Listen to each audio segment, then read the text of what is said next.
creatives, welcome to my channel. I'm Angela.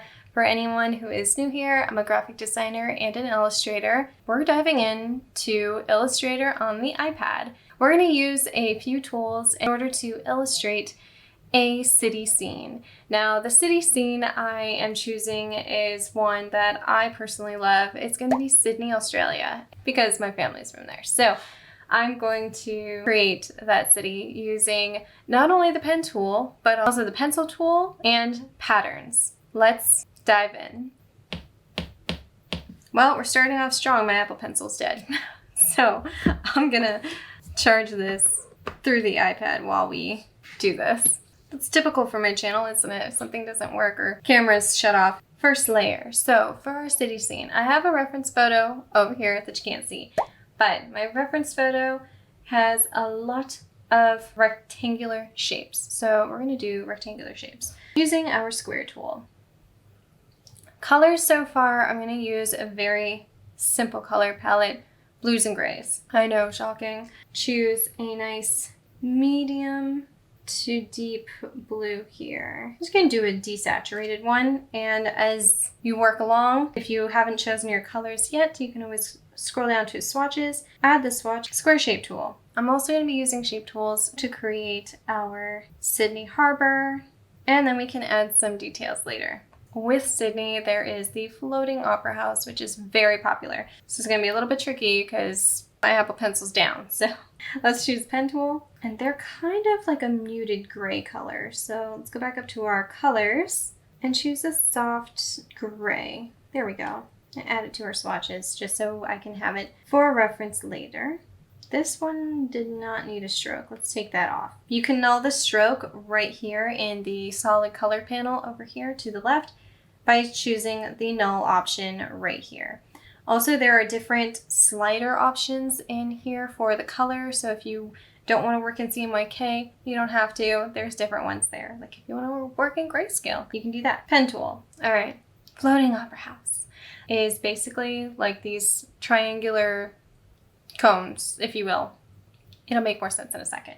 So I'm going to create one and then duplicate it because we love saving time here. Since they are triangular curves, we're placing flexible endpoints and not blunt endpoints. Hold down your touch selector to break the handle. There we go. Now this probably won't look very accurate immediately. Always very inaccurate to draw with your fingers, but until my Apple Pencil decides to wake back up, this is what we got. Here is the first one. I'm just getting the proportions right here. There's one. A triangular shape. I'm going to have sitting kind of more down here. Duplicate it. Quick selection menu, the double pages duplicates it. Hold down your touch selector, hold it down and drag to any direction you want until it turns bright white. Tap and drag in a corner and you will have a perfectly constrained shape. I'm just going to nudge this down to about here. Let's take our blue color and then make it quite a bit darker. I'm going to add that as a swatch because these are made of glass. So we're going to use a gradation from one color to another, but not just yet. I'm feeling like our water might be a little too dark. So let's lighten it up. Take the magenta out of it. I'll remove some of the saturation moving upwards. There we go. Let's add the gradient and then we're going to duplicate them all over the place. Your gradient lies within the solid color options over here. Go to gradients up at the top. I'm just going to use a linear gradient because it's the simplest. Oh, it gives me purple. Well, purple's really nice. So let's utilize that purple. Go to our first option, our first little color bubble there. That first blue that we had. And then it goes to purple. This purple I want to add. If you don't want to have to memorize multiple numbers for the CMYK sliders, you can just memorize the hex code and then you can copy it over. And that way it saves you having to memorize like 4 different types of numbers. 50, 29, 69. You guys remember that? 50, 29, 69. Okay, deselect out of that. Double tap in here. 50, 29, 69. There it is. I'm going to add that as a color. Go back to our gray just for now. I know it's not exactly accurate, but that is okay. We are going to continue. add some depth to it by pulling those two handles over there. Let's select both of these by tapping and dragging across both of them. Group them together, which is this tiny little icon in between the double pages and the lock that will group your items together so that when you duplicate them, they duplicate together as one shape instead of separate. So let's duplicate this and make more of a unconstrained squashed version. Duplicate, because there's one behind. Hold down my touch selector just to make it bigger. Layers panel. Now we need to rearrange this. Take this one, tap and drag it down in the stacking order so that way it is behind everything. It is also not in the right spot. Let's push it over. We got some opera houses peaks going on here. And then we have the same thing on the other side. So let's just duplicate them and flip them. Let's move on and do the base of these opera houses. We need a deeper color of this gray, the bit more blue tone in there. Square shape tool, create a box. Going to lock the water just for now and move everything up. Duplicate this box, bring it down, shorten it up. Now for anything that's running off the page, don't worry because we're going to clip mask this at the end to get rid of all the excess. Let's move on to the buildings.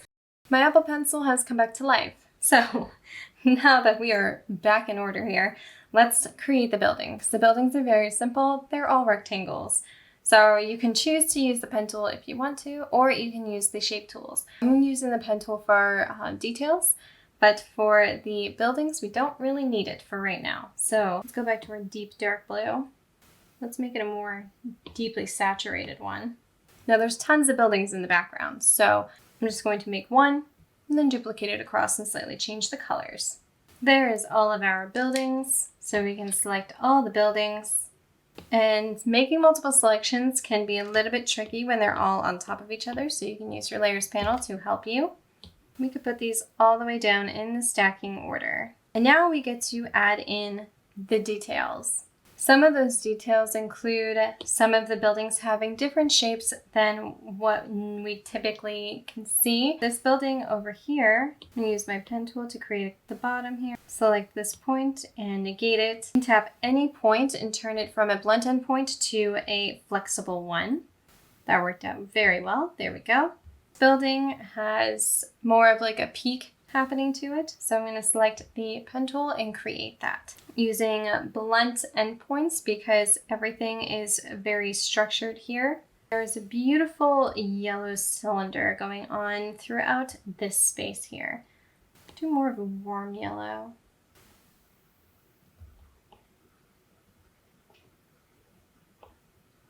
Something similar happening back here as well. So always duplicate similar shapes. Now we could use the pencil tool to create some of these antennas that are going off the page.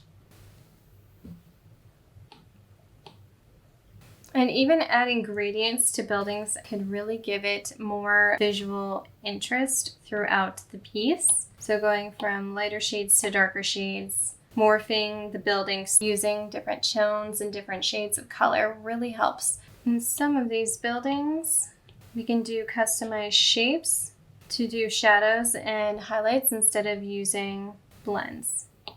You can even combine shapes so that way they come together and you don't have to have a lot of different layers within your piece. So that way it saves on your space. Next is adding some perspective. Now with all the buildings for right now, they all are flat. To add some perspective to them, I'm selecting my point selection tool, or direct selection tool if you want to call it that. Selecting the building, select the pen tool, add a point at the top, and just very carefully drag the other 2 points down.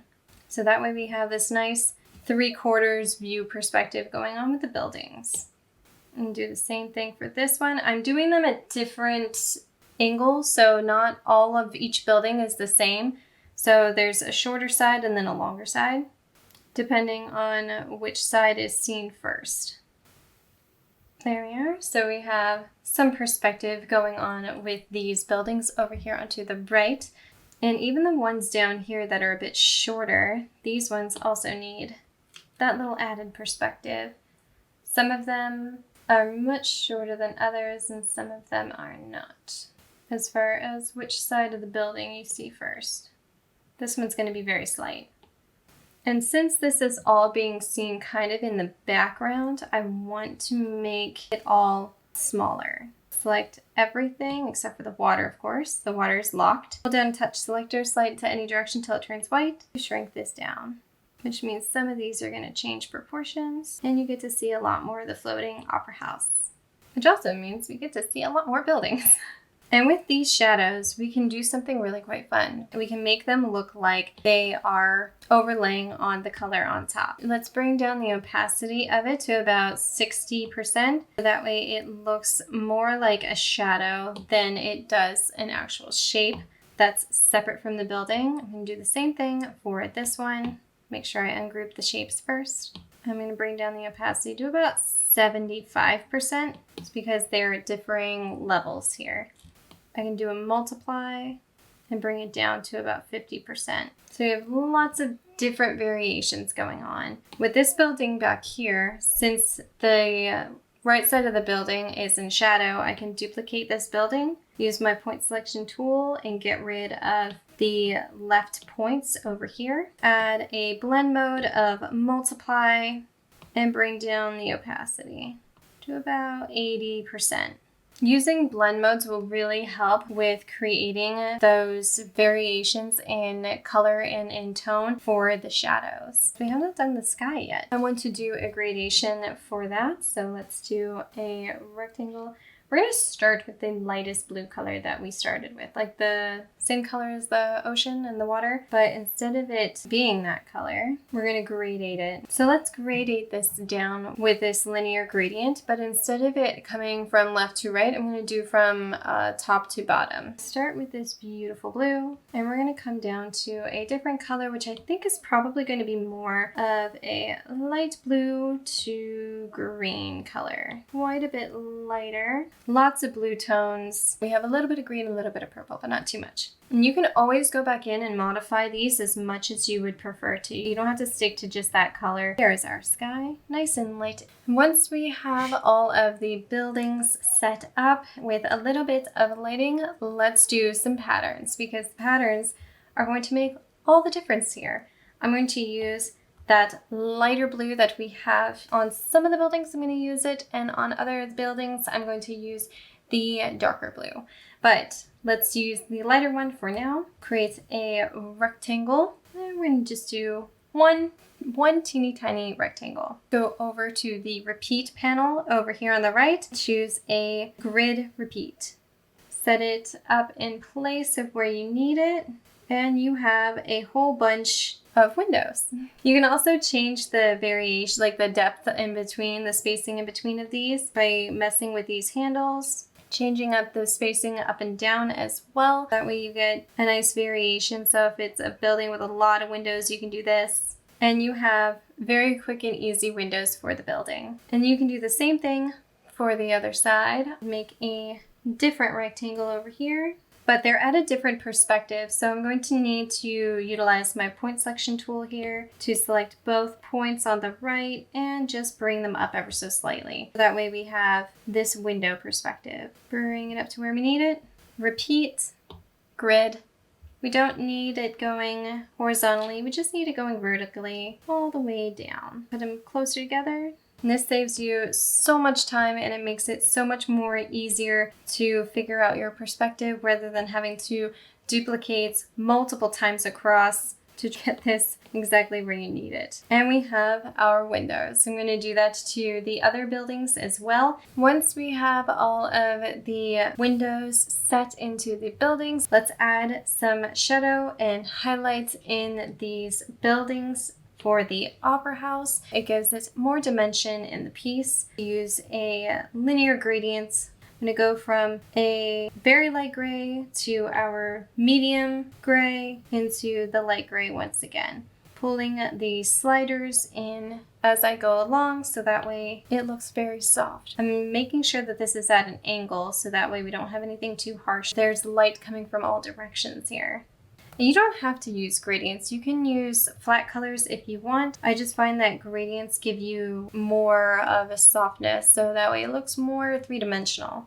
And we can tap into here, duplicate that shape, pull this in and modify the shape quite a bit to create more of a shadow shape. Dark blue? Nope, we're doing solid color, thank you. Instead of it being a normal blend mode in here, I'm going to use the multiply option. It makes it quite a bit darker, bring that down to about 85%. And now that we have the basis down and everything in proportion to each other, we can add in some details with the pencil tool. Pencil tool is going to give us more texture throughout the piece. Choose our base color of the water and make it a bit lighter, more aquamarine if you will. Add in some of these shapes. The more you add, the better it starts looking. We can also add a few different colors, so it gives the water a bit more dimension. You can add anything else in here, like clouds. Some of the windows, we can turn them into lighted windows, so instead of the blue, they could be yellow. So that way it looks like some people are working in their offices. And then you can pull in anything else that you want besides this. It can be anything from snippets of information to adding something like a car, for instance. The Sydney city skyline right here. And then the final touch is to add a clipping mask on top.